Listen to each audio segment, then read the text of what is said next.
ज्ञानेश कुमार जी, ये वीडियो आपके लिए। आप तो हर जगह चुनाव कर रहे हैं, एसआईआर की प्रक्रिया भी कर रहे हैं। अभी पंजाब में नगर निगम का चुनाव हुआ तो पंजाब के एक गांव में वोट पड़ी। मेरी बात सुनना अच्छे से। लेकिन इस बार ईवीएम का वोट नहीं था, इस बार वोट था बैलेट पेपर से। तो ज्ञानेश कुमार जी, मुंह मीठा करा देते हैं आपकी। पूरे गांव में बीजेपी को केवल एक वोट मिला है। बैलेट पेपर की ताकत देखिए, पूरे गांव से बीजेपी को एक टिकट मिली है।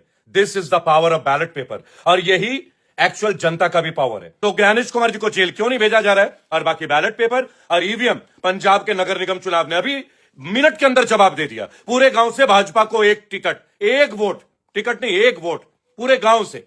This is the power of ballot paper.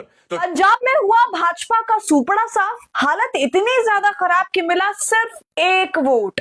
और दोस्तों, ट्विस्ट ये है कि चुनाव ईवीएम से नहीं बैलेट पेपर से हुआ। जी हां, बड़ी खबर है, एक वोट पर पंजाब की जिला परिषद के चुनाव में भाजपा सिमट गई और आपने बम्पर जीत दर्ज करी। पूरा माजरा क्या है, इस मामले पर जनता की जमकर प्रतिक्रिया आ रही है। और इसी बीच एक सोशल एक्टिविस्ट का वीडियो भी बहुत ज्यादा वायरल हो रहा है, वो भी आपको दिखाऊंगी दोस्तों। तो आप हमारे साथ अंत तक जरूर बने रहिएगा। नमस्कार, आदाब, आप देख रहे हैं खबर अड्डा और मैं हूं आपके साथ सुम्बुलीरम। दोस्तों, पंजाब में भाजपा का जितना बुरा हाल हुआ है फिलहाल, इतना बुरा पहले कभी नहीं हुआ। जी हाँ, ये बात मैं डंके की चोट पे कह सकती हूँ। बताइए, एक वोट मिलना कितना शर्मनाक है, और ये दिखाता है कि पंजाब की जनता भारतीय जनता पार्टी की सरकार से कितना ज्यादा नाखुश है। और दोस्तों, जैसा कि मैंने आपको वो ट्विस्ट बताया कि ये सब कुछ ईवीएम से नहीं बल्कि ये पूरा चुनाव जो है बैलेट पेपर से करवाया गया। चुनाव भले ही बड़ा नहीं था, मगर उसके नतीजों ने अब सबको चौंका दिया है।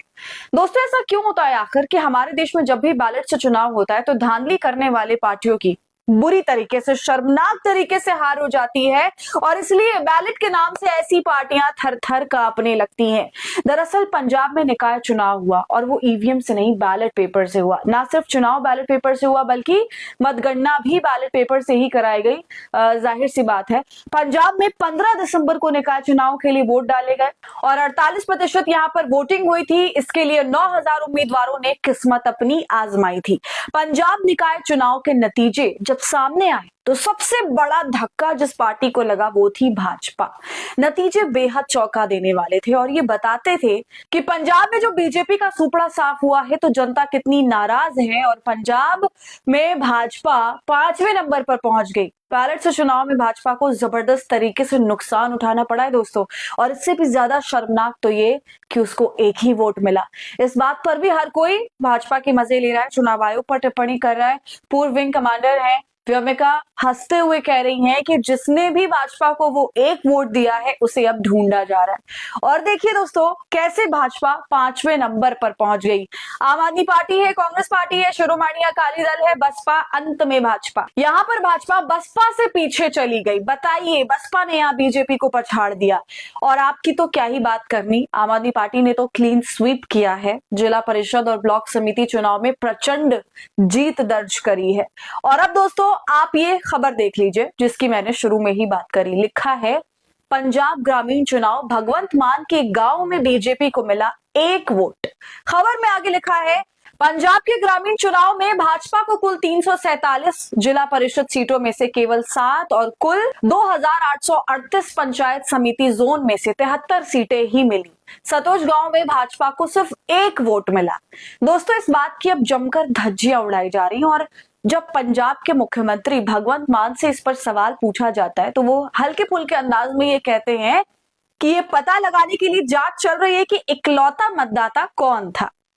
दोस्तों, ट्विटर पर भी ये मामला छाया हुआ है। तमाम विपक्षी नेता मजे ले रहे हैं तो कई टिप्पणियां भी कर रहे हैं। कांग्रेसी नेता एक वीडियो को शेयर करते हुए लिखते हैं कि ज्ञानेश कुमार जी, ये वीडियो आपके लिए बनाई गई है। इन भाई साहब ने पंजाब में बीजेपी को एक वोट मिला क्योंकि वहां पर आपकी ईवीएम नहीं थी। यही है बैलेट पेपर की ताकत। दोस्तों, अब आप वो वीडियो देखिए जो सोशल एक्टिविस्ट सदानंद सरस्वती ने बनाई है। देश भर के तमाम मुद्दों पर खुलकर बोलते हैं, सुनिए। Chief electoral officer Gyanesh Kumar ji, CEO election department Gyanesh Kumar ji, ये वीडियो आपके लिए। आप तो हर जगह चुनाव कर रहे हैं, एसआईआर की प्रक्रिया भी कर रहे हैं। अभी पंजाब में नगर निगम का चुनाव हुआ तो पंजाब के एक गांव में वोट पड़ी। मेरी बात सुनना अच्छे से। लेकिन इस बार ईवीएम का वोट नहीं था, इस बार वोट था बैलेट पेपर से। तो ज्ञानेश कुमार जी, मुंह मीठा करा देते हैं आपकी। पूरे गांव में बीजेपी को केवल एक वोट मिला है। बैलेट पेपर की ताकत देखिए, पूरे गांव से बीजेपी को एक टिकट मिली है। This is the power of ballot paper, और यही एक्चुअल जनता का भी पावर है। जापान जैसा प्रतिभाशाली, शक्तिशाली और वैज्ञानिक देश आज अपने चुनाव को बैलेट पेपर से करता है, ईवीएम से नहीं करता, including USA, United state of America, right? तो हम क्यों करते हैं भाई? ये सवाल हम प्रश्न क्यों नहीं पूछते?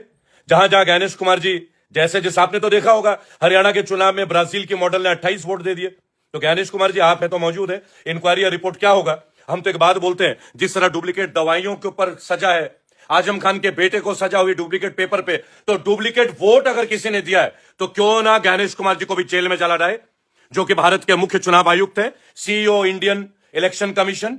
आपके रहते ब्राजील के मॉडल ने 20 वोट दे दिए, तो ज्ञानेश कुमार जी को जेल क्यों नहीं भेजा जा रहा है? और बाकी बैलेट पेपर और ईवीएम, पंजाब के नगर निगम चुनाव ने अभी मिनट के अंदर जवाब दे दिया। पूरे गांव से भाजपा को एक टिकट, एक वोट, टिकट नहीं एक वोट, पूरे गांव से।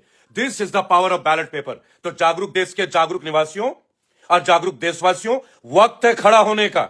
आपके आंखों के सामने इस पार्टी के नेता दो बार वोट दे रहे हैं, दो अलग अलग राज्यों में, बराबर? नेता चुनिए, तब अच्छा सरकार चुना जाएगा। ये भी मैं आपको बता रहा हूं। अच्छे नेता चुनेंगे तो कोई हिजाब नहीं खींचेगा एक औरत के चेहरे से, जैसे कि नीतीश कुमार ने किया। अगर बैलेट पेपर से चुनाव होंगे तो अच्छे नेता चुनेंगे तो अशोक गहलोत जैसे लोग घूंघट नहीं हटाएंगे। अच्छे नेता चुनेंगे तो लालू प्रसाद यादव जैसे लोग ये नहीं कहेंगे कि बिहार की सड़कों को हेमा मालिनी का गाल बना देंगे। और अच्छे नेता चुनेंगे तो बिहार का एक गधा नेता है जिसने ये कहा है कि नीतीश कुमार बिल्कुल सही है, और उन्होंने जिस लड़की को खींचा नकाब अपनी बेटी समझ के, अब वो नौकरी करे चाहे ना करे, वो जहन्नुम में जाए। ऐसे गधे नेता को भी अगर आप बैलेट पेपर से चुनोगे तो आप नहीं चुनोगे। आप भी जानते हो, मैं भी जानता हूं, एक ऐसा गधा नेता जो फौजी के लिए कहता है कि फौज में तो आते ही लोग मरने के लिए। आप जानते हैं मैं किस नेता की बात कर रहा हूं? पता नहीं, कुछ गिरिराज उराज ऐसे कुछ नाम होगा, नाम में क्या रखा है, अगले के कर्म इतने गंदे हैं, बराबर? तो बैलेट पेपर और ईवीएम, वक्त है अच्छे सरकार के लिए अच्छे लोगों का चुनना, और अच्छे लोग तब चुन पाओगे जब चुनाव होगा बैलेट पेपर से। पंजाब के एक गांव ने, ज्ञानेश कुमार साहब, आपकी आंखें खोल दी है। आपका ईवीएम वहां पे नहीं है तो एक वोट है बीजेपी को। This is the power of ballot paper. ये वीडियो ज्ञानेश कुमार जी तक पहुंचा दीजिएगा और उनकी प्रतिक्रिया जरूर लीजिएगा। सुना आपने दोस्तों किस तरह वो लोगों को नसीहत दे रहे हैं, उनसे आग्रह कर रहे हैं कि आप अच्छा नेता चुनिए तभी अच्छी सरकार बनेगी। आप गिरिराज सिंह जैसे नेताओं को चुनेंगे तो वो महिलाओं को जहन्नुम में भेजेंगे। आप नीतीश जैसे नेताओं को चुनेंगे तो वो महिलाओं का नकाब खींचेंगे। वो सीधा ज्ञानेश कुमार पर भी टिप्पणी करते हैं और कहते हैं कि बैलेट मजबूत है, इसलिए भाजपा को पूरे गांव में केवल एक ही वोट मिला। फिर वो ये भी बताते हैं कि कैसे जापान और अमेरिका जैसे देशों में बैलेट पेपर का इस्तेमाल किया जाता है, ईवीएम का इस्तेमाल बिल्कुल भी नहीं किया जाता। जापान जो टेक्नोलॉजी में माहिर है, दुनिया भर में सबसे आगे है, वो तक बैलेट पेपर का इस्तेमाल करता है। और अमेरिका भी, इसके अलावा अन्य बड़े देश भी बैलेट पेपर से चुनाव कराते हैं। और इसी तरह जब पंजाब में बैलेट पेपर से चुनाव हुआ तो नतीजा पानी पानी हो गया भाजपा के लिए, उसे सिर्फ एक वोट मिला। दोस्तों अंत में जो उन्होंने बात कही कि अपना नेता सही से चुनना बहुत जरूरी है, इस बात से हम भी सहमति रखते हैं कि जागरूक होकर सही व्यक्ति को अपना कीमती वोट देना बहुत जरूरी है, वरना उसके नतीजे तो हम भी देख रहे हैं कि किस तरह इनकी मानसिकता है, उनके बयान है और कैसे खुले में वो इस तरह की बातें बोलते हैं सरेआम बिल्कुल, और उसके लिए एक माफी तक नहीं मांगते हैं। दोस्तों नीतीश कुमार के मामले के बाद ना तो नीतीश कुमार ने ही माफी मांगी, ना ही उनके साथ देने वाले अन्य नेताओं ने किसी तरह की कोई भी माफी मांगी, क्योंकि बयान देने में तो वो भी बहुत आगे थे। कोई कह रहा था कि सिर्फ चेहरा ही तो छुआ है, कहीं और तो नहीं छुआ। तो कोई कह रहा है कि नौकरी लेनी है तो लो, नहीं तो जहन्नुम में जाओ, हमें फर्क नहीं पड़ता। इस तरह की असंवेदनशील टिप्पणियां की जा रही है इन नेताओं की तरफ से, और ये कोई छोटे मोटे नेता नहीं है दोस्तों, बल्कि कैबिनेट में बैठे हुए हैं, ये मंत्री है, मंत्रालय इनके पास। अब आप ही बताइए कि ऐसे लोगों का क्या किया जाए। साथ ही भाजपा का जो पंजाब में हाल हुआ उस पर भी आपकी क्या राय है, कमेंट कर हमें जरूर बताइए। वीडियो को लाइक और शेयर करें, खबर अड्डा को यूट्यूब पर सब्सक्राइब कर लें।